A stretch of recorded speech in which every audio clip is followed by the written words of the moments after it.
Hola desde Argentina, este es Charles Hoskinson transmitiendo en vivo. Tal vez hayan notado que estuve en Consensus. Y Consensus fue en Toronto. Ahora estoy en el fondo del planeta, aquí en Sudamérica. Estoy aquí para la apertura de la oficina de Input-Output en Argentina, la cual será sede de todas nuestras operaciones para Lace. Es bueno estar aquí con la comunidad argentina. Tendremos una gran inauguración de la oficina esta semana, creo que es el lunes, pero tendré que revisar el calendario. Se está volviendo cada vez más difícil seguir el ritmo del tiempo. Quería hacer un video rápido para dar una actualización sobre cosas relacionadas con la redención de ADA, ya que este parece ser el tema de moda, y también para hacer algunas declaraciones aclaratorias, porque parece haber algunos tweets de ciertas personas de los que hablaremos en un momento, solo para que la gente tenga el contexto completo y entienda cuán profundamente frustrante ha sido la situación para nosotros en Input-Output. Como muchos de ustedes saben, ADA fue distribuido a través de un sistema de venta primaria, un sistema de vouchers donde se vendieron a través de un distribuidor llamado Atain en Japón. Fueron ventas directas, lo que significa que un vendedor hablaba con una persona, la persona compraba en yenes y recibía un voucher con el entendimiento de que habría un proceso de redención una vez que se lanzara a la red. Esto es un hecho indiscutible. La gente lo reconoce y lo entiende. Muchos de ustedes que están escuchando participaron en ese proceso. La venta tuvo lugar desde finales de 2015 hasta aproximadamente 2017 a través de una serie de cuatro tramos. Todos tenían un rol asignado. Input-Output desarrolló el software de cumplimiento para Atain. La naturaleza y documentación del software se publicará completamente como parte del informe de auditoría que saldrá, y ustedes podrán ver cómo se hizo el KYC y cómo se usó el software y cómo trabajaron los distribuidores. Del lado de la Fundación Cardano, ellos tomaron el rol de verificar que Atain estuviera haciendo el KYC correctamente. Y eso no es solo una afirmación que voy a hacer, voy a mostrarles cómo se ve uno de estos informes. Déjenme que les muestre. Esto que ven aquí es un informe de auditoría producido el 2 de marzo de 2017 y fue en realidad uno de los informes de auditoría finales que se produjeron. Trata sobre la auditoría interna de Cardano y la revisión de aseguramiento del proceso de venta de tokens ADA para el tramo 4. Este informe les da una idea de todas las cosas que se hicieron, cómo se realizó el KYC, la cantidad de valor que fue distribuido, entre muchas otras cosas. Estos informes también estarán disponibles para el auditor, además de cada interacción en Slack que podamos encontrar. Correos electrónicos que podamos hallar, comunicaciones y notas de reuniones que sean relevantes para la venta. El periodo de redención antes del barrido, el barrido en sí y el periodo de redención posterior al barrido. Hace unos días llamamos a la Fundación Cardano. Rara vez lo hacemos porque no tenemos necesidad de interactuar con ellos. Mi director legal y mi jefe de personal los llamaron porque yo estaba viajando y he estado en paneles con Eric Trump y dando discursos, así que a menudo delego en asuntos de gran importancia a mi director legal y a mi jefe de personal para llamadas telefónicas importantes. Ellos tuvieron una conversación, creo que con el director de operaciones de la fundación y su asesor legal general. Tuvimos una solicitud muy simple, dado que ustedes estaban en los canales de Slack y dado que en numerosas ocasiones en mis llamadas quincenales con el CEO de la Fundación Cardano, ¿podrían al menos publicar un tweet diciendo que estaban al tanto de que había un proceso de redención en curso y que muchas veces les pedimos ayuda con el proceso? No pedimos que endosaran el proceso ni que declararan que estaban completamente al tanto de todos los hechos del asunto, solo un tweet para calmar las cosas. Porque lo que hemos notado ahora es un esfuerzo prolongado y coordinado por parte de ciertas personas para defraudar y difamar al ecosistema. La gente ahora está entrando en espacios Twitter con miles de personas, están enviando mensajes privados a influencers en el ecosistema de Ethereum y otros ecosistemas propagando una historia de que cientos de millones de dólares en ADA han sido robados. Esta historia continuará propagándose y ganando viralidad. Que una entidad independiente tuitee que hay más detrás de esto y que la gente debería esperar el informe de auditoría, creo que ayudaría a calmar estos esfuerzos coordinados. Porque las personas que están coordinando se darían cuenta de que, si están equivocados, se están exponiendo a una responsabilidad legal significativa mediante litigios y serán un poco más reacias a sumarse en masa hasta que salga el informe de auditoría para darles una semblanza de lo que realmente ocurrió. Esto es lo que pedimos. Los miembros de la Fundación Cardano dijeron que este incidente fue autoinfligido, que ellos han sido generosos y que solo nosotros los hemos atacado. Y para que ellos envíen un tweet, yo tendría que llamar personalmente a Fred. Al llegar aquí a Argentina lo hice, no respondió, tal vez por la diferencia horaria, pero he hecho todos los intentos a través de mis representantes para tratar de controlar una situación que se está saliendo de control por personas que tienen toda la intención de causar un daño grave a la marca Cardano. Vean, este no es un problema de input-output. Nosotros resolveremos los problemas de reputación, de marca que esto cause y tenemos el deber de actuar para litigar estas cosas. Este es un problema más amplio para el ecosistema Cardano en su conjunto. Por eso nos acercamos a la fundación y hablamos directamente con ellos y dijimos, escuchen, la gente no lee el titular. IOG hizo algo. Lean el titular que dice roban Cardano. Y durante más de 7 años hemos sido conocidos como un ecosistema de alta integridad que no falla, no se cae, y cuando salen titulares de que el dinero ha sido robado o hackeado o que la cadena ha sido reescrita unilateralmente, causa un daño que requiere millones de dólares en marketing, branding y comunicación después del informe de auditoría para ser reparado. Y si tienen la oportunidad de prevenir que ese daño se propague por nuestro ecosistema como una entidad que se presenta como protectora de Cardano, asumiría que lo harían. Pero supongo que la mezquindad prevalece. Les mostraré un tweet de un miembro de la Fundación Cardano como ejemplo de esta mezquindad que hemos encontrado una y otra vez. Andreas Fletcher, creo que es el director de operaciones de la Fundación Cardano, dice, movimiento interesante por parte de IOG Charles, siempre que tiene problemas autoinfligidos llama por ayuda a la CF, lo siento, pero necesitas resolverlo por vos mismo, o tal vez simplemente habla con Fred y podrán resolverlo juntos, pero no, seguís llorisqueando en tu rincón. Yo no tengo nada que temer. Simplemente estoy muy ocupado, por eso hice que mi director legal y mi jefe de personal lo llamaran y creo que ustedes son más que capaces de discutir un solo tweet sin que yo tenga que llamar. Y estoy dispuesto a hacerlo, pero Andreas, esta no es una herida autoinfligida.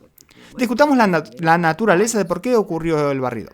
Después de que Athene cerrara. ¿Y por qué cerró Athene? Porque el gobierno japonés cambió la ley y las ventas directas ya no eran legales, así que tuvieron que cerrar o convertirse en un exchange. Las licencias de exchange eran escasas y no formaban parte de su modelo de negocio, así que cuando cerraron la línea de vida entre las personas que compraron y su capacidad de redimir, se cortó. En ese momento intentamos con mucha fuerza que la Fundación Cardano, y admito que estaba bajo una dirección diferente a la tuya, se hiciera cargo del proceso de redención, porque eso tendría mucho más sentido. Se supone que representan a la comunidad en su conjunto. Son objetivos y además fueron los que auditaron todo el proceso KYC. Por lo tanto, estaban completamente al tanto de quiénes eran todos y cada uno de los compradores. Estaban en la mejor posición para facilitar y ejecutar este proceso. Eligieron no hacerlo. Entonces quedó este problema pendiente. Athene había cerrado y la etapa final de redención aún estaba pendiente. Porque otra cosa que la gente parece no entender es que los UTXO en el bloque Génesis no estaban en custodia. Esos UTXO aún no estaban en custodia de los compradores. Seguían siendo transacciones pendientes. Después de que se realizara la venta, la etapa final de redención consistía en regresar tu certificado de compra y rotar direcciones. La razón, estas eran direcciones especiales en el bloque que estaban específicamente mapeadas al KYC y también hipotéticamente podían ser reconstruidas si suficientes entidades se unían y tenían suficiente información. En otras palabras, no eran necesariamente seguras, asumiendo que las entidades centrales ya no estuvieran presentes, como ocurrió con Athene. Entonces, a medida que la redención comenzó a disminuir y nadie usaba más esas direcciones, 3 cosas eran ciertas. La primera, las personas que quedaban o no sabían cómo redimir o eran incapaces de hacerlo por cualquier razón, pero aún sentían que se les debía algo, obviamente, porque compraron algo, intercambiaron dinero por ello. Número 2. Debido al colapso de Athene, existía una fuerte posibilidad de que, si pasaba suficiente tiempo, se pudieran usar ingeniería social u otros trucos. Perdón, parece que perdí el stream aquí. Entonces, lo tercero, el esquema de redención se suponía que sería por un periodo de tiempo finito. Es decir, los mecanismos de redención iban a ser eliminados de la blockchain después de la era Byron, cuando ingresamos a la era Shelley y nos volviéramos totalmente descentralizados. Pero eso nunca hubo intención de que las direcciones de redención gastaran a otra cosa que no fueran direcciones Byron. Así que durante la bifurcación dura de Byron a Shelley, si ese mecanismo hubiera sobrevivido, tan inseguro como era, cada billetera en el ecosistema tendría que haberlo soportado y sería una carga para cada desarrollador de nodos. No tenía sentido, en nombre de la descentralización, preservar y proteger un mecanismo de redención. Así que se eligió un nuevo mecanismo de redención en consulta con Emurgo y la CF fue informada. Ese mecanismo de redención consistía en barrer los UTXOs de redención a una cuenta custodial y hacer que los compradores restantes pasaran nuevamente por un proceso de cumplimiento porque no podíamos saber si el conjunto original de datos había sido comprometido o no, ya que Attain, el agente primario de ventas, había cerrado y sus empleados se habían ido. Y esto era una gran cantidad de fondos. Y eso fue exactamente lo que sucedió. No solo la CF estaba al tanto de este proceso, ellos estaban en nuestro Slack. A menudo mencionaba cuántas redenciones se habían realizado y tengo notas de reuniones de mi secretaria en reuniones con Fred sobre estas cosas. Incluso recuerdo una reunión donde Fred dijo, lo están haciendo de manera correcta. Así que lo único que pedimos es que, dado que estaban en los canales, recibieron numerosas comunicaciones de forma bastante regular sobre lo que estaba pasando e incluso les pedimos ayuda de vez en cuando, especialmente con embajadores japoneses y otras personas cuando intentamos buscar redenciones y alcanzar a ciertas personas. Todo lo que tenían que hacer era simplemente decirle al mundo que estaban al tanto de esto y que las afirmaciones de que los 300 millones de ADA fueron robados unilateralmente no son ciertas. Aquí está el asunto. Cuando un proceso ocurre fuera de cadena, no importa lo que diga Waga, la única manera de verificar esas afirmaciones es mediante un auditor externo confiable que venga y revise toda la documentación, porque no hay otra forma de verificar tales cosas. Esos informes toman semanas o meses para generarse y típicamente son muy invasivos y requieren tiempo para ser analizados y comprendidos. Así que mientras todos esperamos que salga dicho informe, todos deberían hacer todo lo posible para calmar las cosas mientras se espera. De lo contrario, no hay mucho más que podamos decir o hacer. He dicho todo lo que puedo decir sobre este asunto y he intentado todo lo que he podido. Pero al final del día tenés que ver un informe de auditoría para entender lo que pasó en el contexto de estas cosas, cómo evolucionó cada etapa, cómo se realizó la venta de los vouchers, cómo se construyó la máquina expendedora de vouchers de ADA por Sarakel y cómo fue el proceso de redención, cómo se hizo la copia del bloque Génesis donde se editó el código de Byron a Shelley, lo cual, por cierto, está en las especificaciones. Y quienes fueron lo suficientemente astutos para leerlas podían verlo. Y luego el mecanismo de redención post-barrido.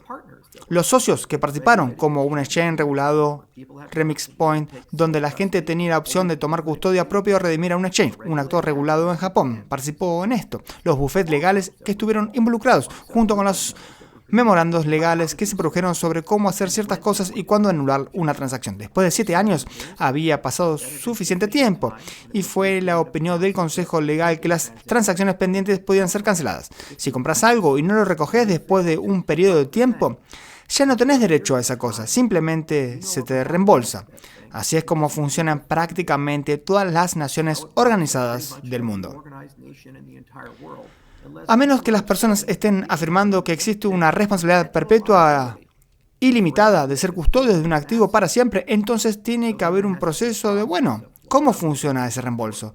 Y ha sido extremadamente difícil incluso encontrar o contactar al pequeño grupo de compradores que decidieron no redimir su ADA. Así que en algún momento esos activos, los yenes, tienen que ser entregados probablemente al gobierno japonés, pero es en un análisis bajo leyes japonesas una de las partes finales antes de que todo esto se cierre. Eso fue lo que pasó.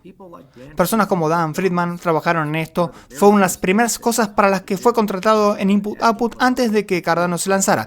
Y dedicó una gran parte de su carrera conmigo ahí. Así que Todos ustedes, fanáticos que siguen a Palmira, su líder, en realidad, así fue como entró al ecosistema Cardano. Y él puede hablar de todas estas cosas, al igual que Raquel, la empresa que diseñó esto. También pueden hacerlo Christian Lindgren, Ben Kreppen, Sherry Moroni y muchos otros que trabajaron con esto en base bastante regulada. No fue un sistema perfecto, pero el 99,8% de las personas que participaron, los compradores originales, recibieron el ADA que compraron. El otro 0,2% son transacciones anuladas y de alguna manera eventualmente recibirán su yen o probablemente irá al gobierno japonés. Ese es un resultado bastante bueno considerando que el 99,8% de los que participaron compraron a una valoración de alrededor de $70 millones y mira el valor actual del mercado.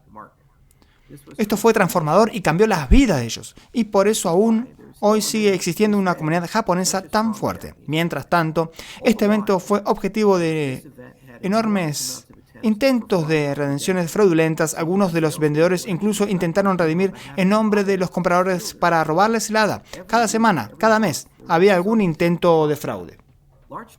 Una publicidad a gran escala sobre una emisión primaria lo único que lograría sería poner un gigante objetivo en la espalda de una minoría de personas que claramente no tenían las habilidades técnicas o el conocimiento necesario para participar en cripto de forma cómoda y necesitaban más tiempo, educación y apoyo para hacerlo de manera segura.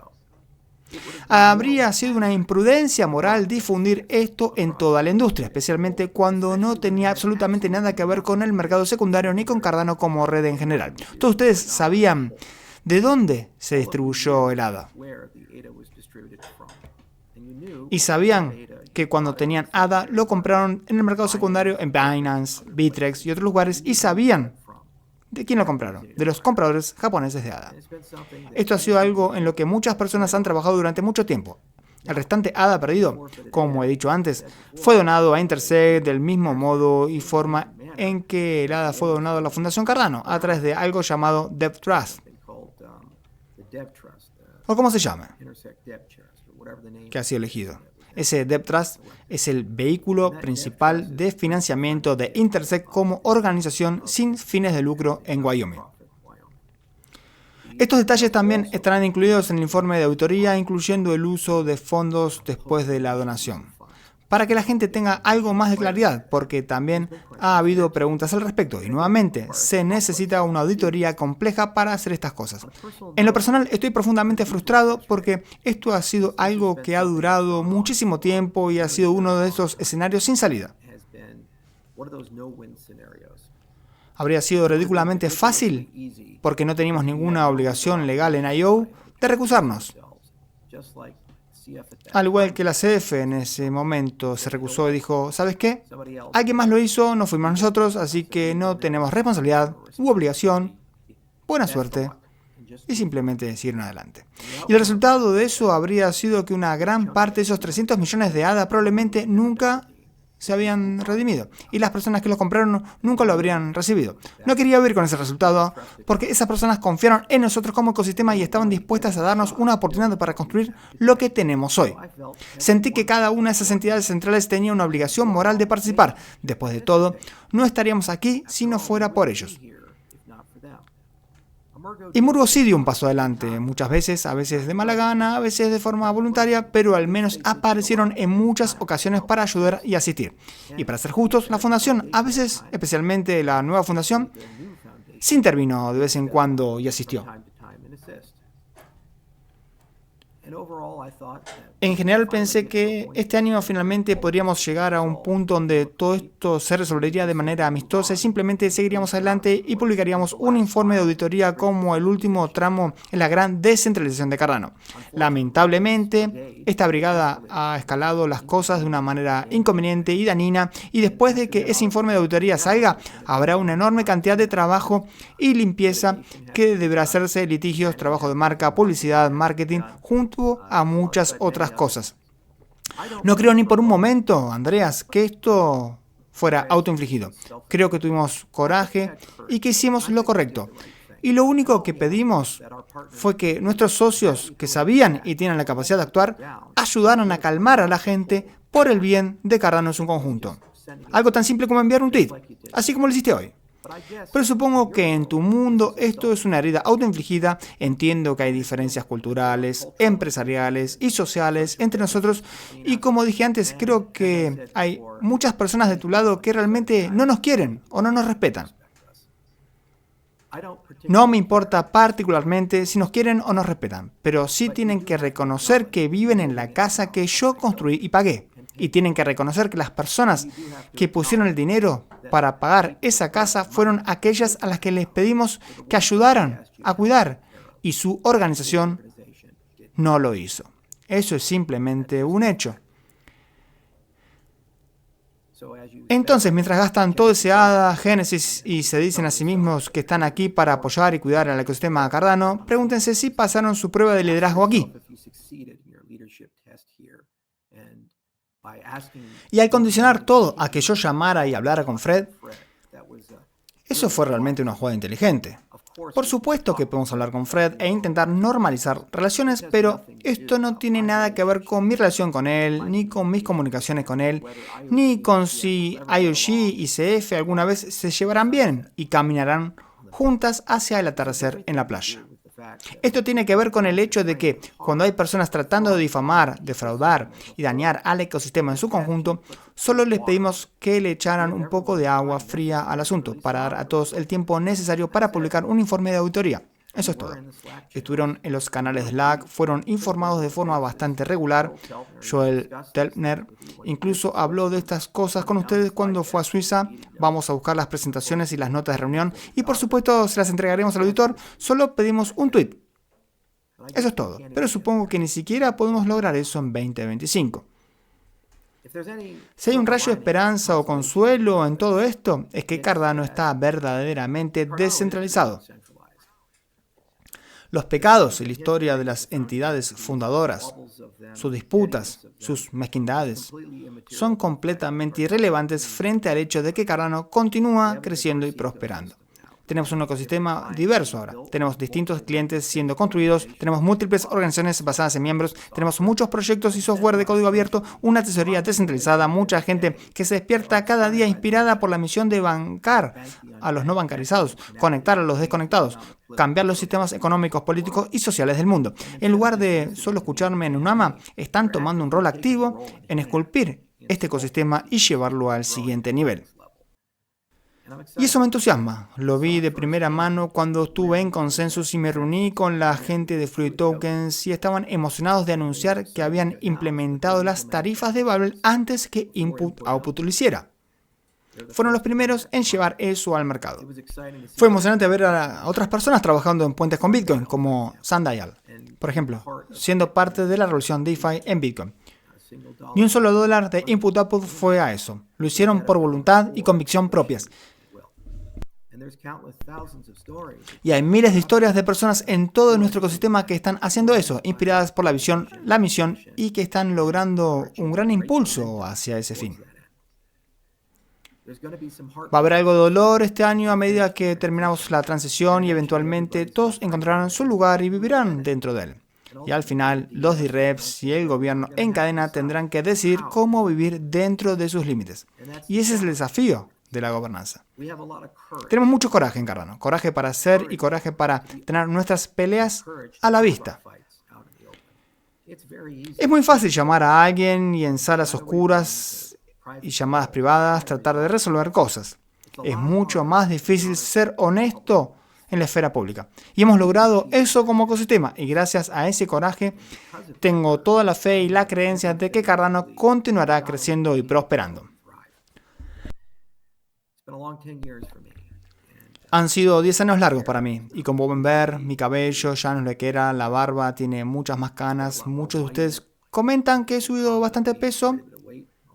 Todo eso es cierto y mucho tiene que ver con los constantes viajes y el estrés y mucho con las cargas de muchas cosas sobre mis hombros. Estaba en mis veintitantos cuando todo esto comenzó e hice lo mejor que pude con mis recursos muy limitados y sin muchas cosas a mi favor. para crear desde cero algo tan increíblemente complicado y difícil. Y desde ese momento he viajado por 75 países, establecido docenas de negocios y logramos que esa venta de hada se realizara en Japón a pesar de que muchas personas intentaron hacer cosas malas con ella.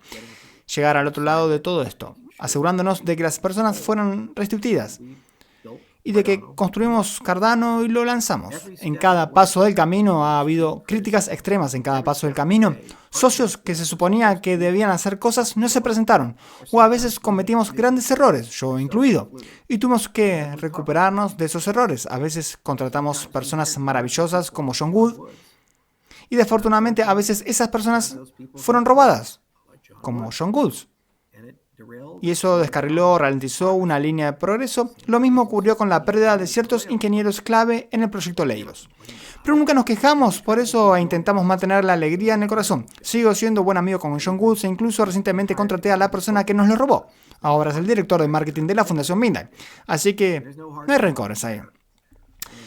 Y mes tras mes, año tras año, definitivamente veo la fortaleza del ecosistema Cardano, especialmente cuando estuve en el stand Midnight en el evento Consensus, donde un token nativo de Cardano, un proyecto construido sobre Cardano, se robó el espectáculo en Consensus.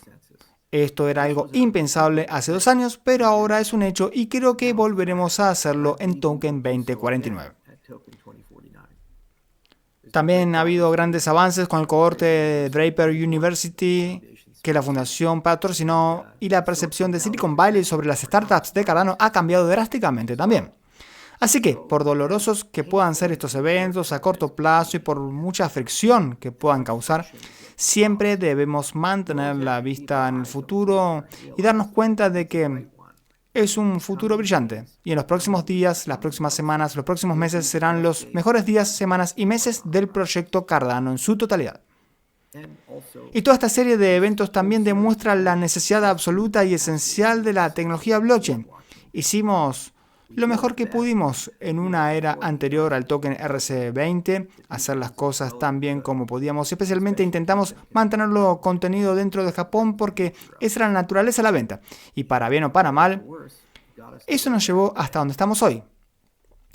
Me entristece profundamente que algunas personas piensen que soy un ladrón, un criminal, malvado. Es muy duro despertar cada día y que se te difame tu carácter sabiendo objetivamente que las cosas que dicen son mentiras y entender que simplemente tenés que ir a trabajar cada día e intentar que no te afecte.